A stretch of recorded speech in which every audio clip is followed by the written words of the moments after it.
So we're not going to be doing this for very long. We are not doing this for very long. It's 20 minutes, right? I don't actually think It's 20. I think it's I think it's got to be like 5 or something. I don't know exactly.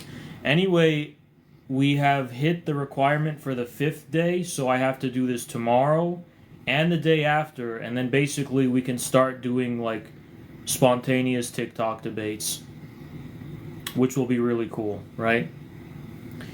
But it's, if you don't really need to be here. We're not really posting up here for very long. We're just gonna do this and then we're gonna go to the green place.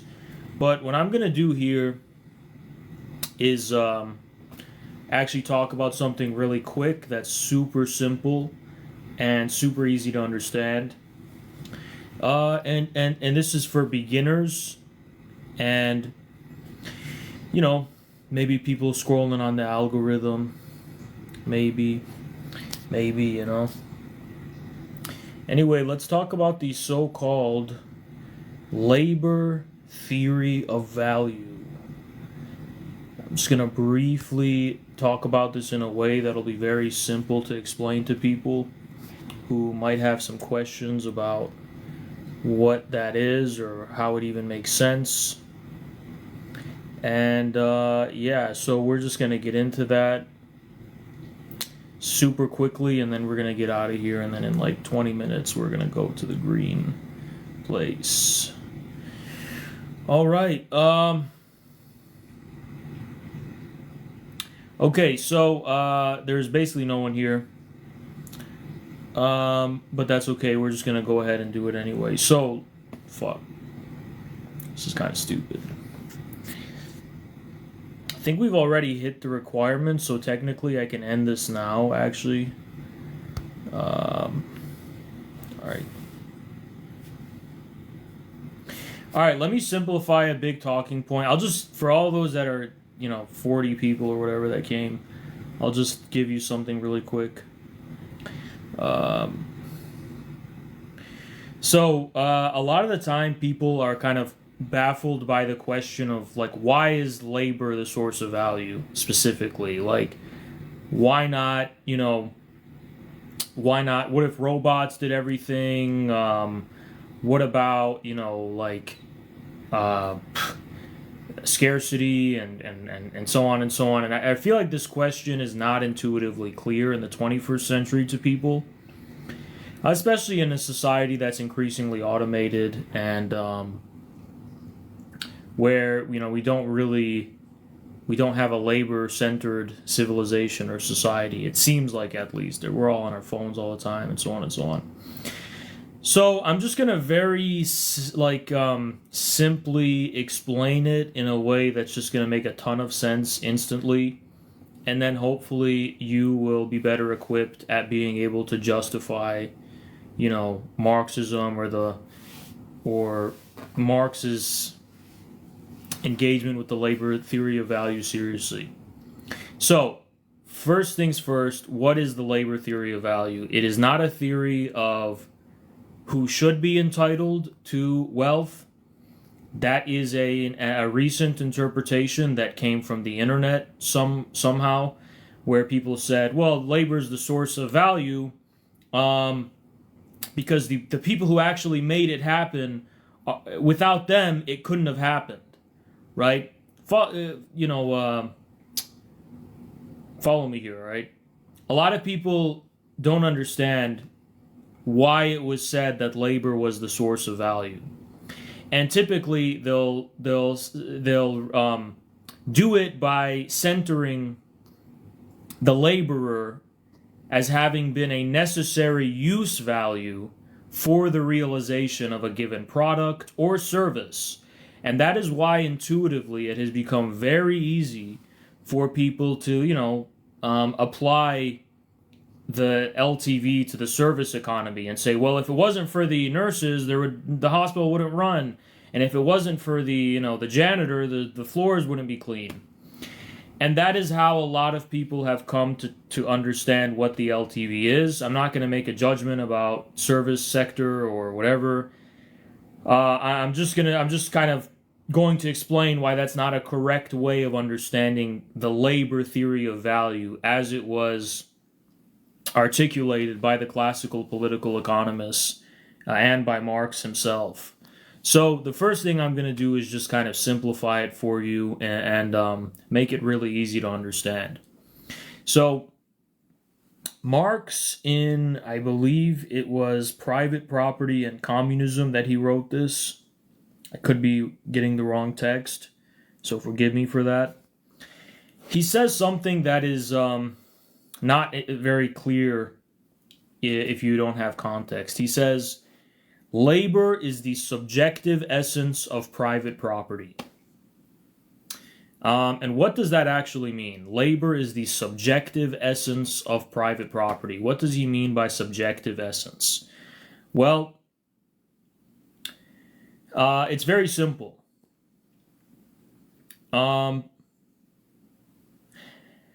Within classical political economy, and as far as Marx also interpreted it, it was self-evident that the real nature of private property, like what it actually is, what actually is it, right? What is private property? What makes it private? What makes it, property, right?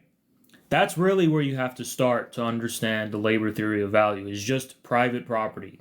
Not even the specific form of private property in capitalism, but just private property in general. And that's all you have to do to understand where the LTV is coming from, all right? Because we are so advanced in socialism, I guess it's a joke, that people no longer understand what private property is. They take it for granted that we don't have a clear institution of private property anymore. So they're like, well, what about robots? They provide utility. What about the natural resources? That provide utility. What about ecology? I mean, the utilitarian, use value focused orientation when it comes to labor theory of value is very flawed, because it's based on, it's necessary from a utilitarian perspective, and that's why it should be centered and important.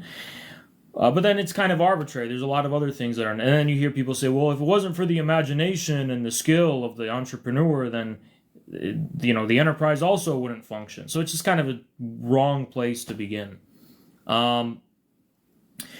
You have to begin with private property. You have to begin with what classical political economists were trying to understand, which was the institution of private property. What is that and where does it come from, right? Well, anyway, what gives private property its private character, or what gives it its essential character in general, as private property, or any kind of property for that matter, is the fact that it is how do I put this? It's not that labor was necessary for it to become private property.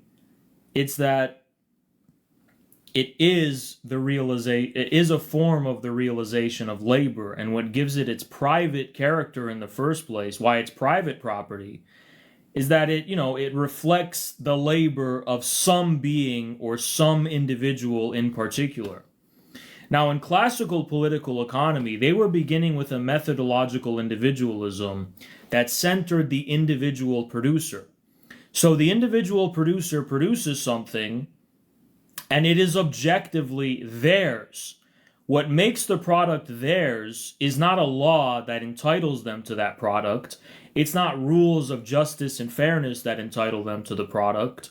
The idea is that objectively speaking, it actually is theirs. It belongs to them, almost as an attribute. It's as an attribute of their existence. It really does belong to them, because it is a reflection of them. It's a reflection of their labor. It was a realization of their labor that was responsible for it coming into being. And because it is theirs exclusively, it's something that's free to be alienated from them, to be exchanged and sold. So when two people enter into exchange, I'm exchanging something that's mine for something that's yours, right? But they can be equivalent because even though the thing that I'm getting isn't necessarily mine, it's worth the same thing as mine. So it's measured and it's valued in the same way as mine, right? So the labor theory of value comes from the theory from classical political economy about where private property comes from.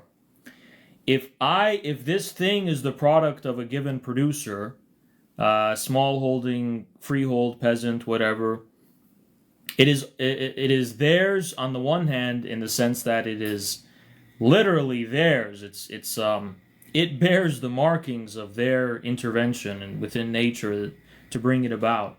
But on the other hand, it is also theirs in the sense that it can be exchanged with others by some sort of measure, a certain degree of measure. So that's where the labor theory of value comes from. It's about what makes something mine.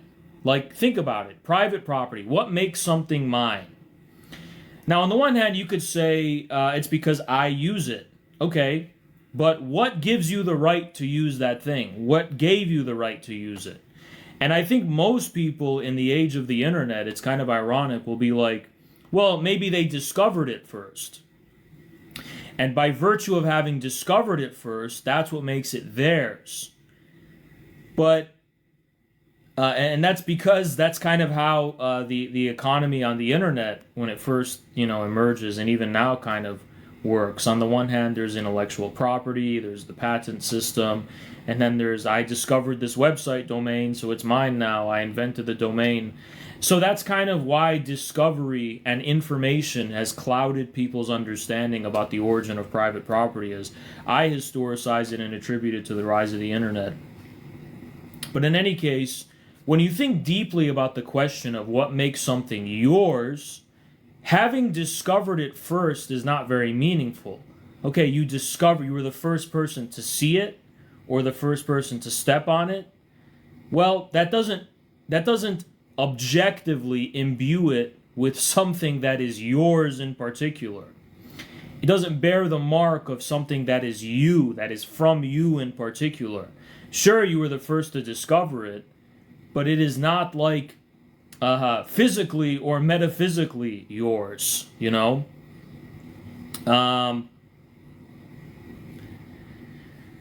But what does make it yours is when mediation through labor becomes involved, right? Well, put it this way. This is the perspective of classical political economy. They're kind of critiquing feudalism, where, what entitles all of these different lords and landowners to the land that they have. And, they're not working the land, they just kind of have it by virtue of a political title, a political deed. And they kind of said that's nonsense. That's not a really objective, true form of private property. This is just a kind of unjust monopoly, right? But I'm just kind of really simplifying things so you get an idea of what I'm talking about. For them, something is truly a form of property when it's a consequence of your own labor that it came into being. It's not just that your labor was necessary for it to come into being, it's that it is yours or someone's in particular because of the labor, right? Because of someone's labor in particular. And that's what makes it theirs, right? Just like, if you want to think about it in a really simple way, like, I know I'm sounding like crazy right now, it doesn't make any sense. Think about it like a biological parent. Like, that child is objectively yours.